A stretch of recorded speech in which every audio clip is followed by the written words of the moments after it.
morning, guys. I have another video on trying everything out for 2015, and this looks like it's going to be the bound planner edition. I want to talk about the Hobonichi first. In my last video, I think I went through a November flip through all the way to about here, and as you can see, there's a lot of writing. I was trying to figure out if I could buy the smaller one. I'm really considering the A6. This is a size that I'm comfortable writing on, but it's at this point it's really cumbersome to use on this side, so it's a little difficult for me to write what I have to write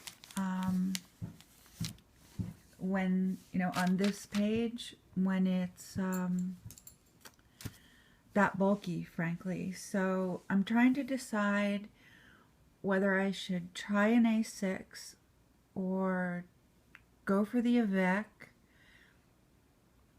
or wait until March when this one will be finished, which was my original plan, but it's really a little bit difficult to write on at this point. And I think next year I'm going to continue doing what I'm doing, but I'm going to be a little bit more judicious about what I stick in here. Like things like this are, cards, and a lot of add-ins are just difficult. So I'm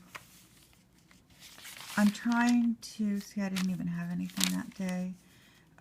This was Tuesday before Thanksgiving. I wrote a butternut squash.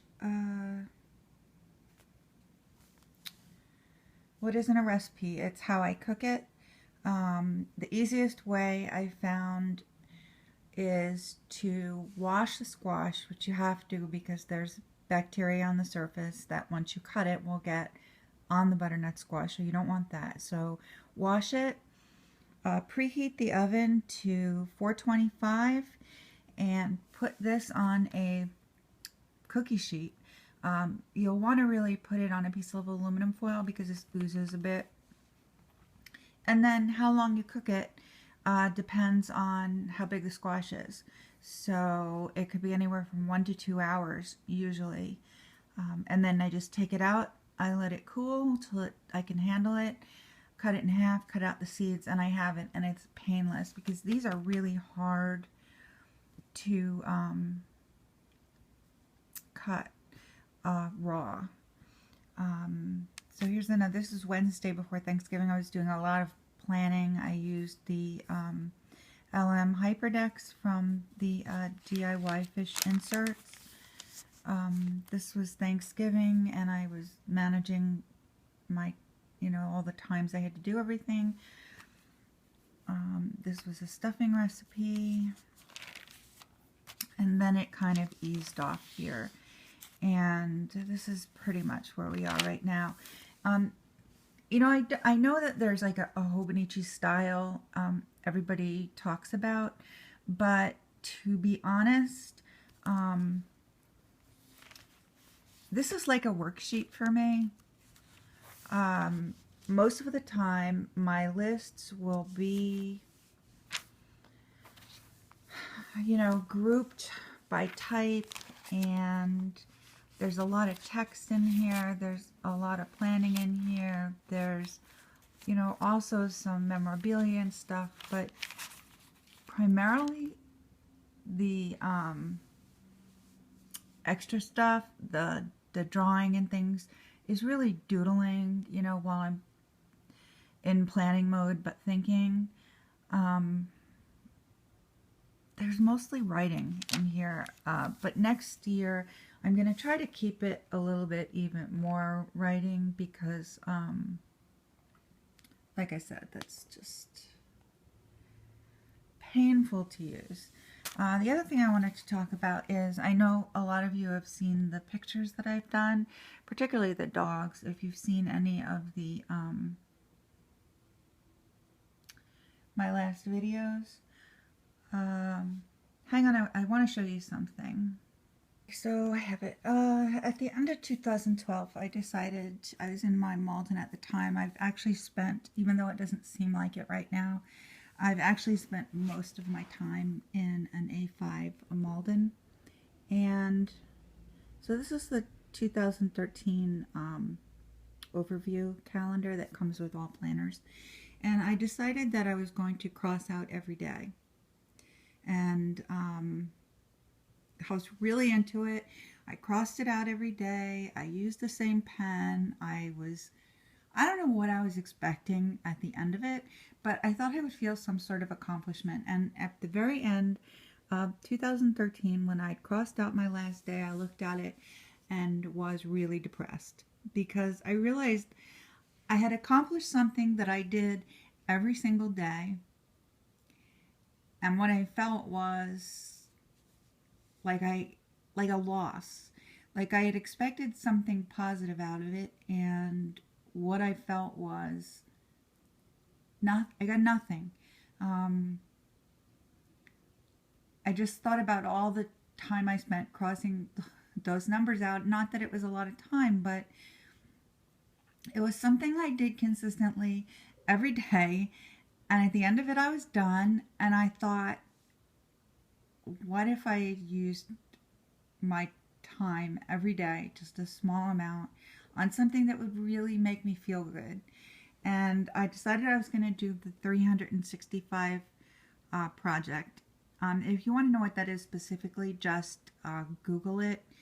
It's really a picture a day kind of thing. I mean, some people do it just for photography, so they're specifically doing a picture of something a day, and it could be random. Other people do like a recipe a day, or a blog post a day, or a word of the day. I mean, you really can use it for anything. You are supposed to do it every day. And what I decided to do, since in this filofax I had started coloring in the month on 2 pages, so I started doing little pictures. And I thought, I'm going to do the 365 project with art. And I had this is a Midori, the watercolor insert. And if you have never seen this, the paper is really thick. It's really nice. The pages are perforated. It's very good for artwork. It's very good for all kinds of things that would be using a heavy ink or something that was really wet. And for the most part, except for, well, I'll see if I find it, nothing ever came through, except something I worked and worked and worked and reworked. So on November 29th, I started doing little doodles in here because I wanted to start doing artwork. This wasn't the 365 project yet, but I kind of wanted to use the insert, and I wanted to practice. I hadn't done artwork in years, so I started doing these little doodles, and I started working on shading. And I mean, there's nothing wrong with these pictures specifically, and this was a greyhound, and if you've seen any of my greyhounds, you'll know that I've gotten a lot better since then. Here's an orange. I actually think I'm even just getting better from like a couple of pictures, because if you look at that pear and you look at that orange, this is definitely different. And this is 12-3, 12-4. Some more fruit. This was actually not a very good filofax, and so was that. Now, one thing that I've always doodled were eyes. So my eyes were actually pretty good. you know, certainly much better than a box or some lips. If there's something I'm having trouble drawing and I can't draw from memory, I have to draw from something. So what I'll do is I'll Google, I'll search for YouTube videos. So this is a tutorial I did. I think the guy's name is Mark Crilly, and he's an amazing artist. He doesn't need to look at something to draw it, but I do. And this was his tutorial. And after I drew that, I thought, you know what, I could really be better if I did, instead of doing this every day, I had done a sketch every day.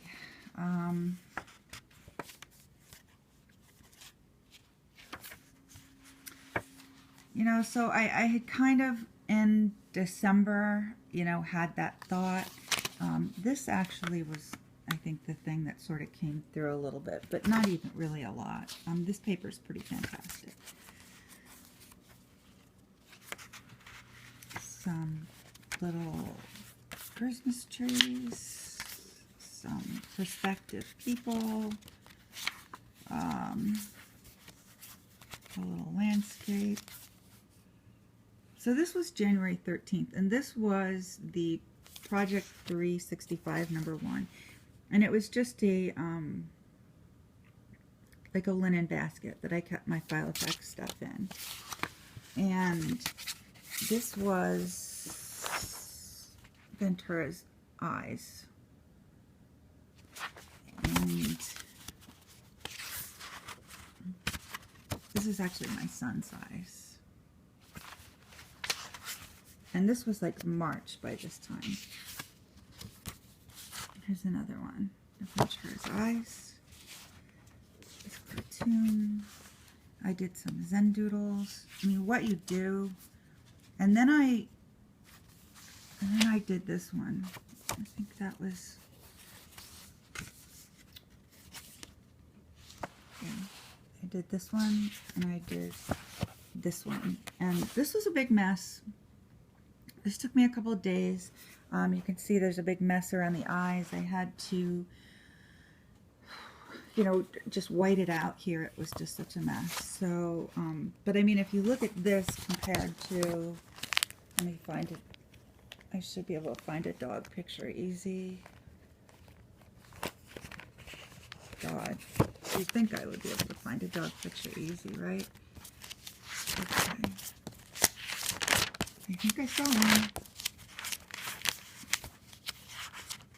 Okay, so if you look at these two pictures together, this was done in March, I think, of 2013, and this is on November 6th of 2014. And not that there's anything wrong exactly with this picture. It just doesn't have the, it's not as good as this picture. I mean, it's just not. But I have to say that I do these dogs almost every day. And there are days when I spend hours a day doing them. And the truth is, if you do something several hours a day for 8 months or a year, you are going to get better at it. I'm never going to be as good as the YouTube tutorial guy, Mark Crilly, but I'm certainly a lot better than I was a year ago. And so that's kind of my feeling about art. I mean, you know, sometimes people look at my videos or look at my artwork and feel like they can't do it. And I mean, the truth is, if you had spent several hours a day on something for a year, how much better would you be now than you were on January 1st of this year? And the other thing is, I mean, I haven't done art in a couple of years, but I've always enjoyed it. So I always doodled. I drew a lot of eyes, which is kind of why my eyes come out really good. There wasn't really a learning curve. involved with the eyes. But I've spent hours and hours and hours doing art. I mean, I haven't had school to do it, but I've spent hours practicing. So since it's the end of the year, I know I'm getting off track here, but I really do think it's important at the end of the year to take stock in where you want to go in 2014 and I'm sorry, 2015. And you have time now. I mean, to think about what you want to do better at the end of 2015 than you can do now. And I mean, I certainly proved to myself that I had the ability to improve. Okay guys, so back to planners here. This is just my my Hobonichi, and the Hobonichi comes with a package insert, and I just folded it into a bookmark, sort of like an old school, not a bookmark, sort of like an old school book cover, on top of the cover that I had and under the cover on cover, and I think it's cute. I'd really like a leather cover actually, but they're just really expensive, and I just, you know, I really just like this kind of stuff better. I really just like the leather better.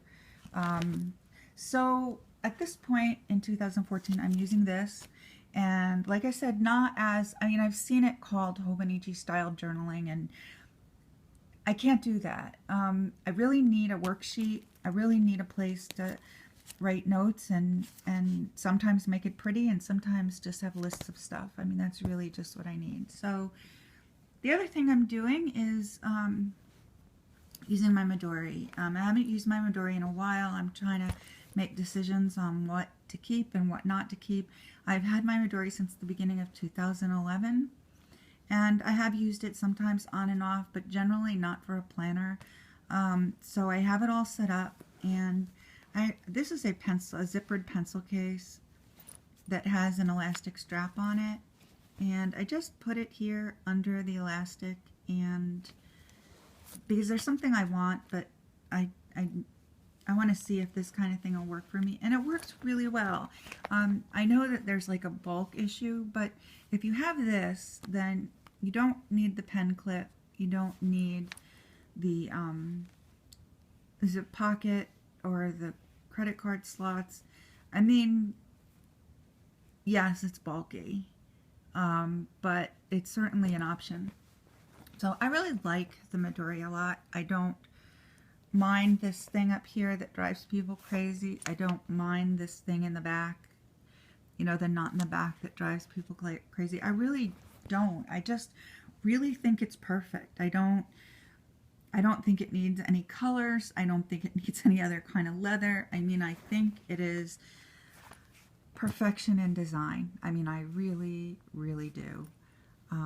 I need to change this elastic in here, and I'm a little afraid to. I don't know how to, but I'm going to have to go ahead and do that. And on this is one of Ventura's old registration tags. So in the spirit of not buying anything, you know, I don't want to buy stuff to try to figure out what to do in 2015. I have plenty.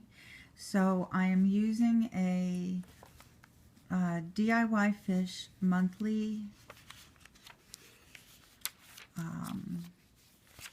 calendar that I'm doing my little pictures on again because I just love doing that. And the actual, this is a Midori insert. It's a week on one page with a grid page here, and there's also one of these, so you know, you can make an index or you know, chart whatever you want to chart on those. This is, I didn't have a pocket, I wanted a pocket, and this is taped to the front of another insert. And you know what this is? I had gotten a Vera Bradley purse about a month ago, and the receipt came in one of these big, long, top opening envelopes. I think you can say where it says, yeah, it says Vera Bradley. So it was too long. It was longer than this. So I cut the top off and I sliced it down the side, and now I have a letter I need to answer, and that's in there, and that's perfect. And that was free, except for the purse. The purse I was buying anyway. This is the plain, no, this is the ruled Midori insert. I guess it's 001. I meant to put the plain one in here, the thin paper, and I think I'm going to do that because I really prefer grid paper. I really don't like lined paper that much, but it's certainly good for shopping lists and things like that. I just don't feel like I need it. I feel like what I need is the blank one. And I have the pockets. I have pockets on both sides. So I'm not sure how this is going to go. I haven't used it successfully for any extended period of time for planning, but I really do want to try, because this organizer and my Portland, like, I know I hear everybody say, oh, I love this binder, I love, you know, and they have like 65 binders, and they can say, I love this binder, and I get that, because I sort of feel the same way. But binders that I don't think I would ever get rid of are just two. This one and my brown Portland that I bought in like around 1990. It was probably a little before, a little after. And that was the only binder I had for probably 20 years. And recently I've gotten a few more, and I got a few on Free Cycle for free. And now I have so many, I'm confused. And I think I did better when I had fewer binders. I actually think I've made some decisions. I think the Franklin Covey binders that I have probably have to go. I just have too many, and they're not appreciably better than my Malden. But so anyway, I mean, when I'm decluttering, kind of the test for me isn't, do I love it, because I just have too much stuff that I love. Is that if there was a fire and all my stuff was gone, would I replace it? I would replace this. I would replace this, except it's sort of an emotional, non-replaceable thing because it's an archive. But I would get another one, and I would get another Portland. As far as the rest of them go, I don't think I would replace them. And using my house on fire analogy, I shouldn't have them if I don't love them enough to replace them. So that's kind of what's going on now. And I think I'm progressing well using all my planners at once. I'm currently just using these two. It was very chaotic, so I think we're good. And I think that's it. I hope that you guys can think of something to do for all of 2015 that will make you feel better, or better at the end of the year than you did at the beginning of the year. So, thanks guys. Thanks so much for watching, and I hope you enjoyed the video.